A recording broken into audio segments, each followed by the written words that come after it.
Rosa once saw the ghost enter a room, and I found this funny, and enter a room and lie down on a bed like she was like literally just trying to take a nap in the middle of eternity. And when I The read that, I ghosts? thought, yeah, like the ghost like lay down in the bed like she was trying to take a nap, and I thought, like same, honestly, relatable. Just I mean, listen, we get it. We get it, man. I've been haunting yeah, all day, man. My little wisps is tired. Like, man. yeah.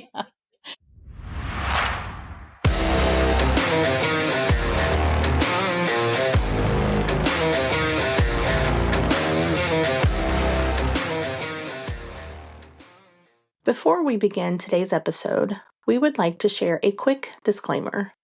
The views, opinions, and statements expressed by the hosts and guests on this podcast are their own personal views and are provided in their own capacity. All content is editorial, opinion based, and intended for entertainment purposes only. Listener discretion is advised.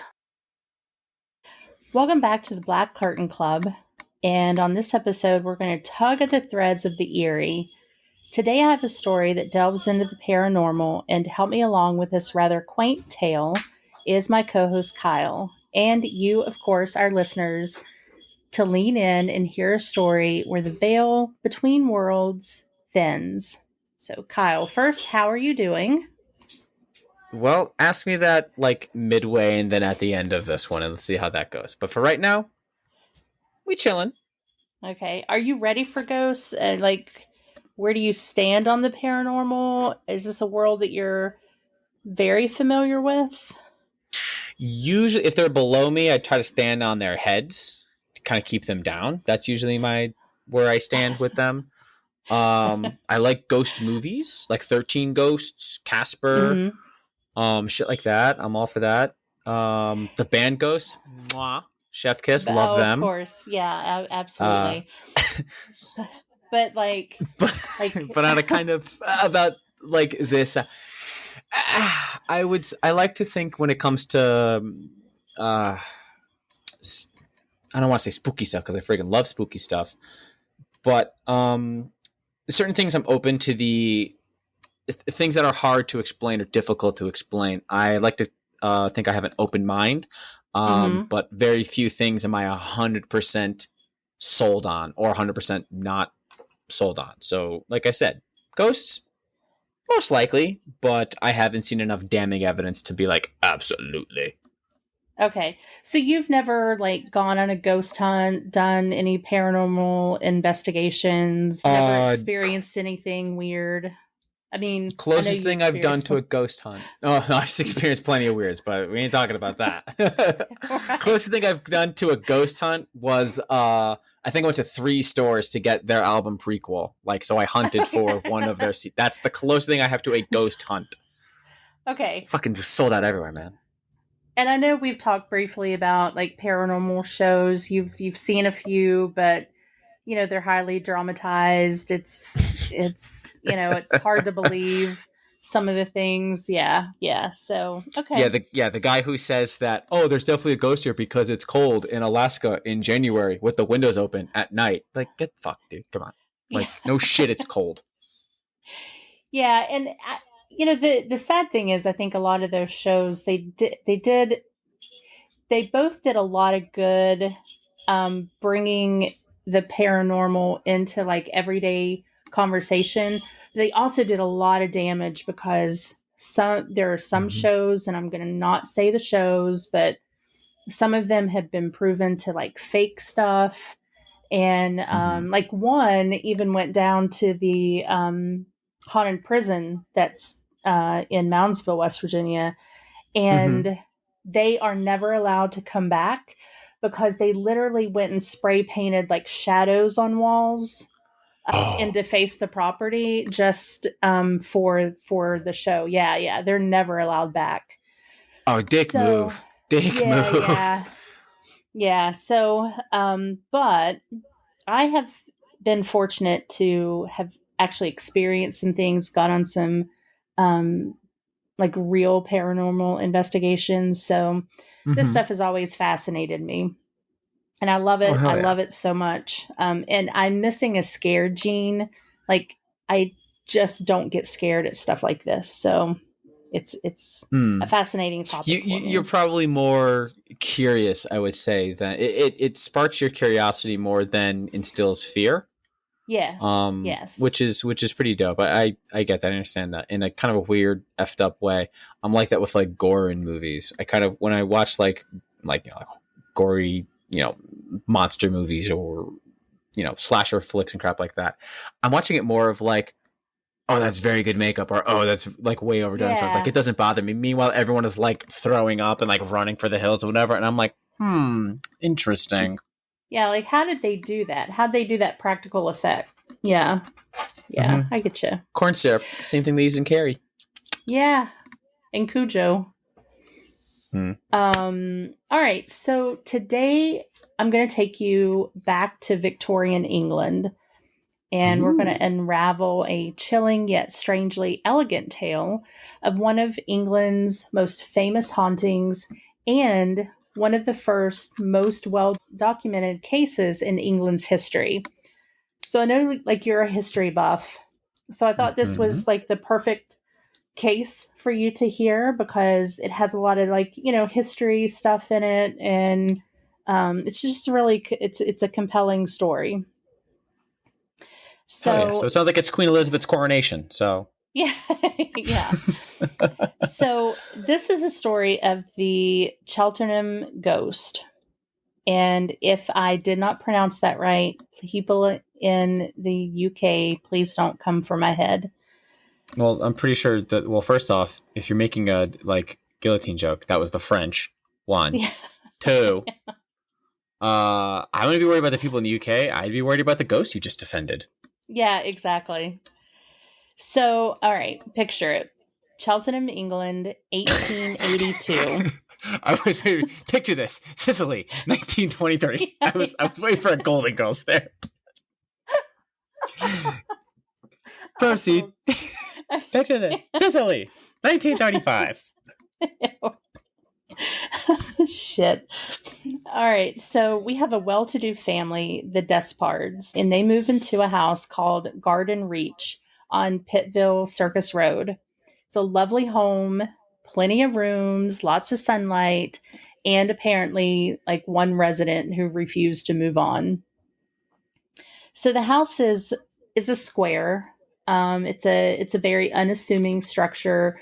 It was built around 1860 on land that used to be a market garden. So hence the name Garden Reach. And Mm-hmm. according to all reports, it was a house that was in good repair, no rats, no owls, just a simple haunting, the usual Oh, stuff simple. or Yeah. yeah, simple stuff, yeah. So I want to get into a little bit of the history of the house because depending on who you talk to, it either plays a role into what happened or it does not. Mm-hmm. But I'm still going to go through it. And I'm going to Okay. say a name. I'm going to say this gentleman's name one time. I'll let you get your giggles out, and then I'm not going to say the last name again, okay? So, Oh God, I'm so excited right now. Hold on. Okay. okay. Hmm. So it was Okay. first owned by Henry Swinhoe. That's not as bad as it. That's a great name, but it's not. I was waiting for like Gigglecock or something like that. I don't know, but Yeah. that's what I Well, was and waiting I'm for. I'm not sure if it's Swinehoe or Swinhoe, but Swinehow. We're going with Swinehow. yeah. So anyway, Swinehow. Henry was a solicitor from Calcutta, and Mm-hmm. his first wife, Elizabeth, passed away while they lived in this home. Hmm. And Henry never recovered from his first wife's death. He began drinking and he eventually remarried a woman named Imogen Hutchins. And let's just say things did not get any better. They fought, like, they fought a lot. Oh. So they fought about her drinking, they fought about his drinking, they fought about the upbringing of the children. They even fought about jewelry from his first wife because, like, Mm-hmm. really nothing says happy marriage like arguing over heirlooms and hiding sapphires under floorboards, which that's exactly what he did. Like, he took all of her possessions and hid them under the floorboards. Damn. Okay. Yeah, Well, first off, yeah. add song title. So eventually, Henry and Imogen separated in 1876. Interestingly, Henry would die a few months later in that very house in a small front sitting room. She died 2 years later in 1878 of dipsomania and intervening subgastritis, which is a fancy way of saying alcoholism and stomach issues. Jesus. Like, why? Yeah. You know what? Why can't you just say that? Jesus. So, between when Henry was in the house and the Despards moved into the house, there was some ownership between for short periods of time. Like, it would sit empty for a while. People would live there for sublet it for a while. And anyway, in April of 1882, Captain Despard and his large family, 7 children, moved in. Just a footnote, I'm going to talk about a document later on. And in this document, and they refer to this family as the Mortons. So in some of the documents, they're referred to as the Morton family, but the real name is Despard, just to clear that up. So among the 7 children was 19-year-old Rosina, and they called her Rosa. And she became the primary witness to the strange events that would come. And you can think of her as kind of like this Victorian version of a paranormal blogger. And this girl was a very smart cookie. Just as kind of a footnote on her, Rosa would go on to become the 23rd woman in England's history to graduate with a medical degree. And she would become a physician at Holloway's Women's Prison. So, like I said, she's a very smart cookie. And she really looked at all of these events from like a very investigative and scientific-ish lens right from the very beginning, just because of who she was as a person. Okay. So, as all good things start out, it all began with footsteps. It's like the classic opening of any decent haunting: footsteps in empty hallways, doors opening and closing, no one there. But things escalated when members of the family and guests and neighbors and dogs began seeing a woman. And this woman always wore black. Her face was veiled. She moved silently and deliberately, always following the same path: through the drawing room, down the stairs, never speaking, never really reacting. We'll get to that in a little bit. But she just kind of like glided around the house like some kind of judgmental Roomba.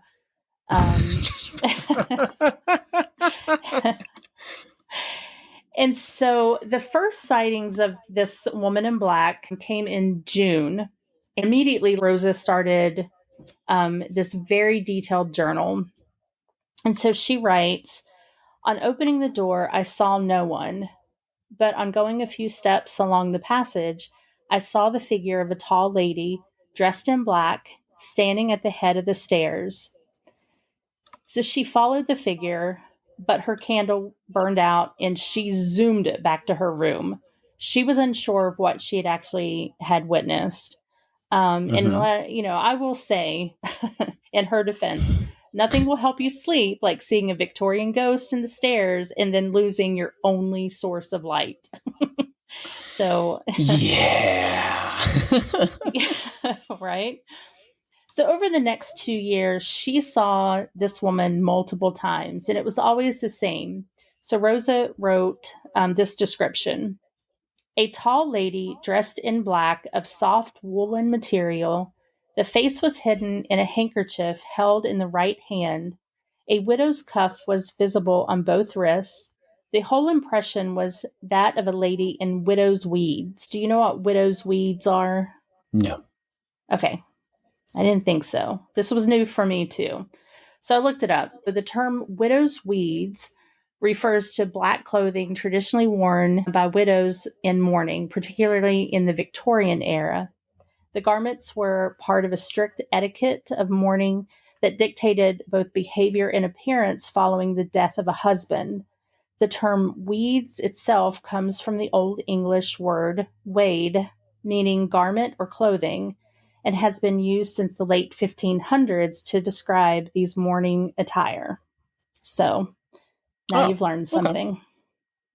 And I thought it knowing was is half cool. the battle. Right. I just thought it was interesting. I've never heard the term widow's weeds before.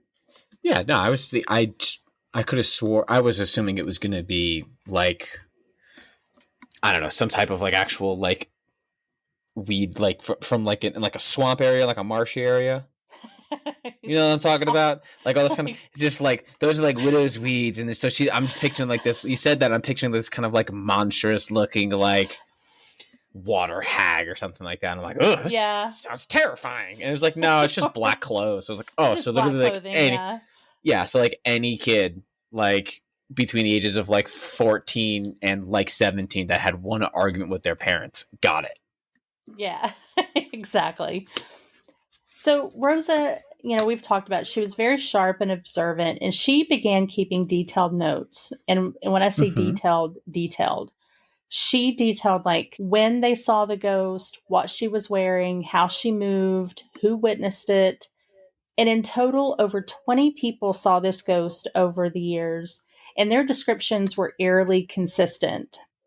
I just wanted to walk you through a couple of the encounters that happened, just to kind of give you a sense of what everyone was dealing with this woman in black.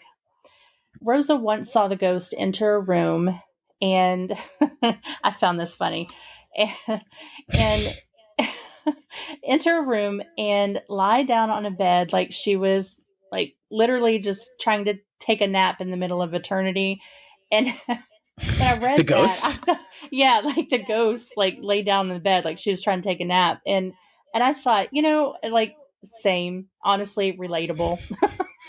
Just I mean, listen, we get it. We get it, man. I've been haunting yeah, all day, man. My little wisps is tired. Like, man. yeah. So another time, a guest chased the ghost down the stairs thinking it was a real person, but she vanished before reaching the door, which I also got tickled at because it was literally like me, an introvert at a party. Yeah, I vanish Mm-hmm. very quickly. Oh yeah. And then, Smoke bomb. poof, yeah. Wasn't she here? Yeah, she gone. Oh, she gone. So, one of her younger brothers and his friend saw this woman crying inside the drawing room window, and they ran inside, but then the room was empty. And then on one occasion, Rosa finally spoke to the ghost. Now, this is wild. Rosa wrote in her notes, "She came past me and walked to the sofa and stood there. So I went up to her and asked her if I could help her. She moved, and I thought Mm-hmm. she was going to speak, but she only gave a slight gasp and moved towards the door. She seemed as if she were quite unable to speak." So I found that Mm-hmm. very interesting that, you know, because there are these types of hauntings where the entity is just on this loop. It's like they left an impression and it's just this thing that loops back and forth, back and forth. But what I found interesting here is that there was a little bit of an interaction there. Mm-hmm. She went up to the ghost, she spoke, the ghost kind of acknowledged her, and it was like she was maybe trying to speak, or she was probably spooked herself. Like, Okay. it's just one of those things where, like, the question is, the veil gets so thin. Was this like two different dimensions, two different time periods passing each other?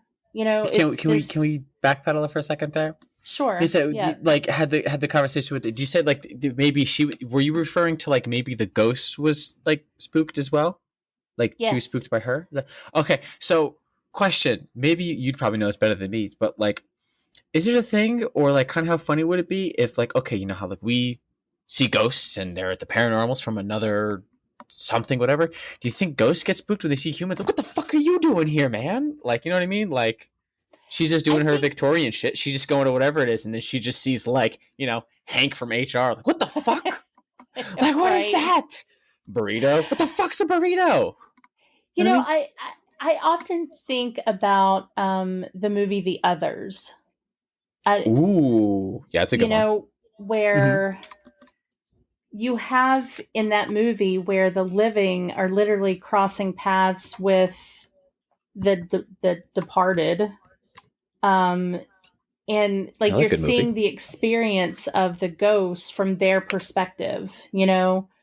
Okay. So Mm-hmm. I think, yeah, if you buy into the theory that sometimes, um, you know, parallel time periods or parallel universes or something between, the space and time kind of Mm-hmm. bends and overlaps, then yeah, I think it is quite possible that ghosts can sometimes be as off put by quote unquote the living than we are of them too. Oh, I'm off put by the living too. Don't worry, ghosts. I get Yeah, it. yeah, I'm really off put by the I, living. I I get it. I absolutely Yeah. get it. So, to get back to the story, by mid 1894, the sightings of this woman really peaked. Rosa wrote that I saw the figure come in at the open door, cross the room, take up a position close behind the couch where I was, and I was astonished that no one else in the room saw her, as she was so very distinct to me. So it was around that time where others started seeing her too. And when I say others, like neighbors and servants. So one of the servants reported hearing soft, slow footsteps, sometimes knocks, sometimes bumps. And Mm-hmm. a cook went on record and said, I've heard the footsteps before. I've seen the figure on the stairs one night when going down to the kitchen. And she goes on to give a description, and the description is identical to what Rosa wrote in her journal. Oh damn. And then the neighbors. So there was one neighbor reported seeing a woman in black weeping in their orchard, and he even sent his son to check on the family. Of course, no one was in the orchard. And then one Mm-hmm. evening, four people saw the ghost within minutes of each other, one in the drawing room, one in the garden, and then two on the lawn. And like, it was like within just a span of minutes, there was like this ghost flash mob, Flash which mob. yeah, It's kind of fun. which I just find that interesting that, within such a short time span, four people saw the same woman in all these different locations. I just Uh found huh. that very intriguing. So you Sure. remember Yeah. earlier I said even dogs? Uh huh. I want to go into the family had a couple dogs, and they had a large retriever who stayed mostly in the kitchen or outside. And then they had a Skye Terrier who was allowed to kind of move around the house. And Mm-hmm. so I want to read kind of directly from Rose's journal on this one. So she says a retriever who slept in the kitchen was on several occasions found by the cook in a state of terror. He was also seen more than once coming in from the orchard, thoroughly cowed and terrified. Mm-hmm. And then with the Skye Terrier, she writes a small Skye Terrier, whom we had later, was allowed about the house. He usually slept on my bed and undoubtedly heard the footsteps outside the door. The dog was then suffering from an attack of rheumatism and very disinclined to move, but on hearing the footsteps, it sprang up, sniffed at the door. Twice I remember seeing this dog suddenly run up to the mat at the foot of the stairs in the hall, wagging its tail and moving it back and forth in the way dogs do when expecting to be caressed. It jumped up, fawning as it would do as if a person had been standing there, but suddenly slunk away with its tail between its legs and retreated, trembling under a sofa. We were all strongly under the impression that it had seen the figure. So, what do you think Mm-hmm. about that? About, I mean, you have a dog, all right? And Mm-hmm. you kind of you know her as well as you know yourself. If you saw your dog like kind of acting that way and there was literally nothing there, what would you think? Oh, that I a million percent would believe my dog acting weird over someone. I'm just a million percent going to believe her acting weird, like something is over there that really isn't, because we know that dogs' senses and eyes and whatever can just everything about them is so much more sensitive and so much they're Mm-hmm. tuned so differently Yeah. than anyone else's. And so maybe not seeing, but definitely sensing and feeling and noticing something that we don't. She doesn't see something, but maybe she does smell something. Maybe she did hear something at a different frequency that, or at a different just level like that we can't pick up on. That Mm-hmm. I a million percent believe that she could and like would go and like investigate this and look towards that, or whatever it would be. A million percent, I would Right. believe her. Yeah. Yeah. I found the stuff about the animals to be very intriguing because again, like you said, I think animals, they're very sensitive to their environment. They have better vision, hearing, smelling. Their senses are just much more attuned. Mm-hmm. So eventually the family contacted the Society for Psychical Research, which is basically a society of psychics. And Okay. these people were like the OG Ghostbusters of the late 19th century. They Mm-hmm. dispatched investigators and they took Rose's notes very seriously. And they interviewed many of the witnesses and they even conducted some experiments in the home. One of the experiments that was actually conducted by Rosa herself was putting string across the stairs. And I know that kind of sounds funny on its surface, but I want to read. This is how like detailed she was in the way she attacked this Mm-hmm. case that was happening in her own home. So she writes, I've several times fastened fine strings across the stairs at various heights before going to bed, but after all others have gone to their rooms. These were fastened in the following way. I made small pellets of marine glue, into which I inserted the ends of the cord, then stuck one pellet lightly against the wall and the other to the banister, the string being thus stretched across the stairs. They were knocked down by a very slight touch, and yet would not be felt by anyone passing up or down the stairs, and by candlelight could not be seen from below. They were put at various heights from the ground, from 6 inches to the height of the banisters, about 3 feet. I have twice at least seen the figure pass through the cords, leaving them intact. So I felt for the time period that was a pretty remarkable experiment in Mm-hmm. the way that she thought that through. You know, like I'm going to put this string, but I don't want to trip anybody, but I don't want people to know that it's there either. You know, in the fact that she knew that this string could not be seen by the candlelight. So if somebody was walking down the stairs, they would not know that it was there. But Mm-hmm. if it was a solid figure, it would Mm-hmm. it would take the strings down, and the fact that she saw the figure pass through the cords twice and they were left intact, I think that's Yeah. pretty compelling evidence. I'll What's give you your that. take? Yeah.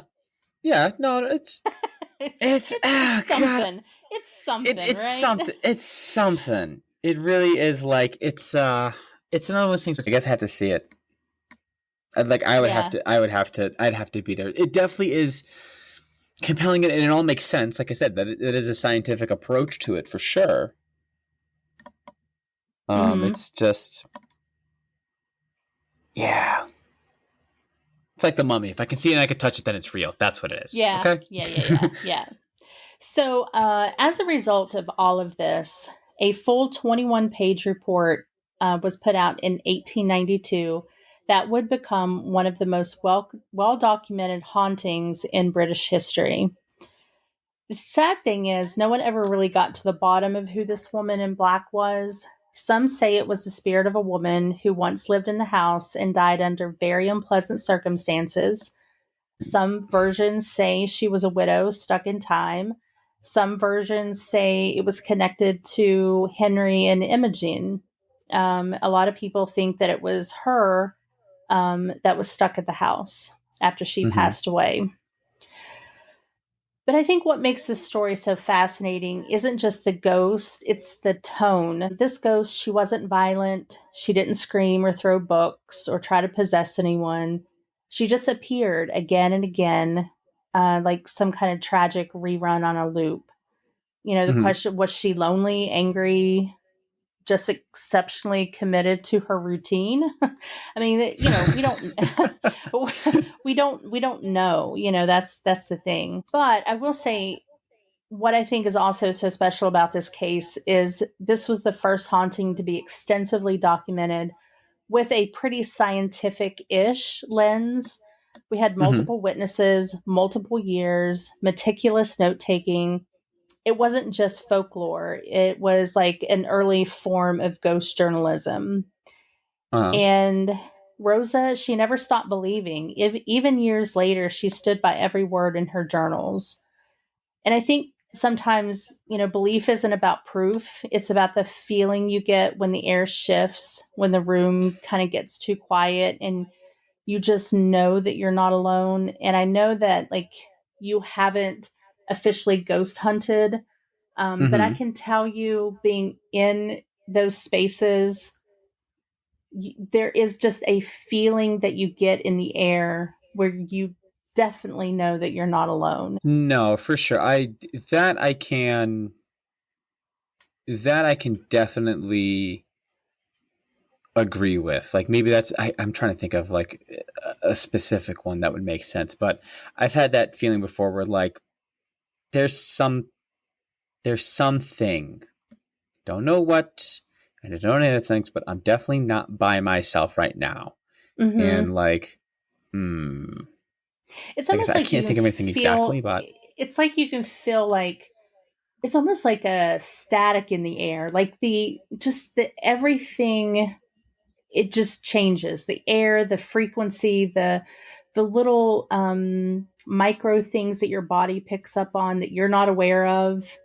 Your brain is processing things all the time that you're not aware of. It just, you just know that yeah, you're not alone. mm-hmm.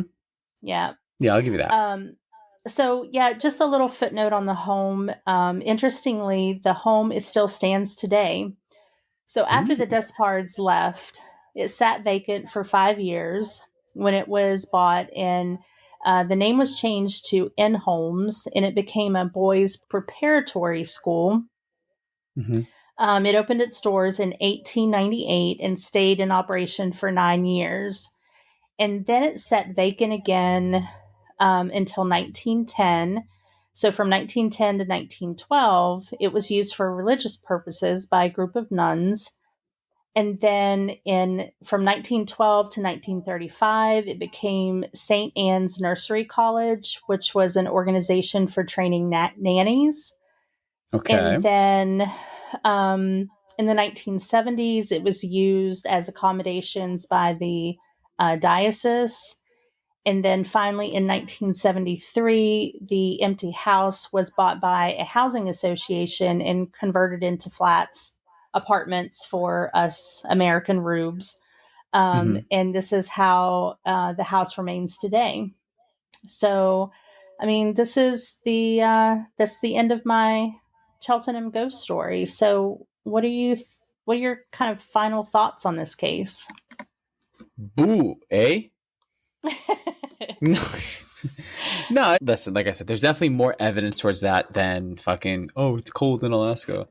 So that's a more believable story. Like I said, it's definitely the experiment with that you talked about. That's helping me lean a bit more towards okay. There's a bit more weight to this than others.